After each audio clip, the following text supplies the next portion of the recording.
পেয়ে থাকেন আমাকে আল্লাহর রাস্তায় ক্ষমা করে দিবেন আওয়ামী লীগ করার কারণে। আওয়ামী লীগ সাধারণ সম্পাদকের পদ থেকে আজকে থেকে অব্যাহতি নিলাম।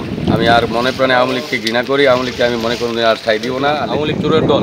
আওয়ামী লীগের বড় বড় নেতারা চোর, তারা টাকা খেয়ে আরেকজনকে নৌকা দিয়েছেন। আওয়ামী লীগের উপরে নেতারা চোর, তারা দুর্নীতিবাজ, ঘুষখোর। তাদেরকে যদি কোনোদিন পাওয়া যায় সামনাসামনি তাহলে দেখা হবে ইনশাল্লাহ। রাস্তাঘাটে যেখানে পাওয়া যায় সেখানে চেষ্টা করা হবে।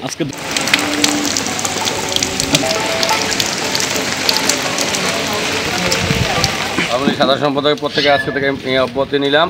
আমি আর মনে প্রাণে আওয়ামী লীগকে ঘৃণা করি। আওয়ামী লীগকে আমি মনে কোনোদিন আর ঠাঁই দিব না। আর লেজুর ভিত্তি রাজনীতি কোনো দলের রাজনীতি করবো না। আমি আওয়ামী লীগ নয়, রাজনীতি করবো না। আমি মানব সেবা করবো। যদি বেঁচে থাকি ফতেহাবাদ ইউনিয়নের মানুষবাসীর সেবা করবো। ইউনিয়নবাসীর পাশে থাকবো ইনশাল্লাহ, যদি ইউনিয়নবাসী আমাকে জায়গা দেয় বা আমাকে সাহায্য করে। আমি অতীত আওয়ামী লীগের ভোটে নির্বাচিত হই নাই। আমি জনগণ ধারা স্বতন্ত্র প্রার্থী হিসেবে দোয়াত কলম মার্কায় আমি নির্বাচিত হয়েছি। হয়তো আপনারা জানেন আমি দোয়াত কলম মার্কায় নির্বাচিত হয়েছি।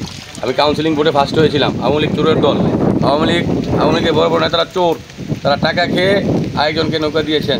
তারপরে আমি জনগণের ভালোবাসায়, ফতেহাবাদ ইউনিয়নের মানুষের ভালোবাসায়, তাদের আবদারে, তাদের কথায় আমি কথা রেখেছি। আমি স্বতন্ত্র প্রার্থী দোয়াত কলম মার্কায় নির্বাচন করেছি। আমি নির্বাচিত হয়েছি জনগণের ভোটে স্বতন্ত্র হিসেবে। এভাবে আওয়ামী লীগের নির্বাচনের আগে একটা কাউন্সিলিং বোর্ড হয়। যারা ফার্স্ট হয় তাদেরকে দলীয় প্রতীক দেওয়া হয়, নৌকা দেওয়া হয়। কিন্তু আমি ফতেহাবাদ ইউনিয়ন কাউন্সিলিং বোর্ডে ফার্স্ট হয়েছি, কিন্তু আমাকেও দেয়নি। 2 নম্বরে যে হয়েছেন ওনাকেও দেয়নি। 3 নম্বরে এক মহিলাকে দিয়েছেন টাকা খেয়ে। আওয়ামী লীগের উপরে নেতারা চোর, তারা দুর্নীতিবাজ, ঘুষখোর। তাদেরকে যদি কোনোদিন পাওয়া যায় সামনাসামনি তাহলে দেখা হবে ইনশাল্লাহ। রাস্তাঘাটে যেখানে পাওয়া যায় সেখানে চেষ্টা করা হবে। আজকে দুধ দিয়ে গোসল করে পবিত্র হয়ে গেলাম। আজকে দুধ দিয়ে গোসল করে আমি আমার আত্মাকে পবিত্র করার চেষ্টা করলাম। দোয়া করবেন আমি যেন সেইভাবে থাকতে পারি। আলহামদুলিল্লাহ।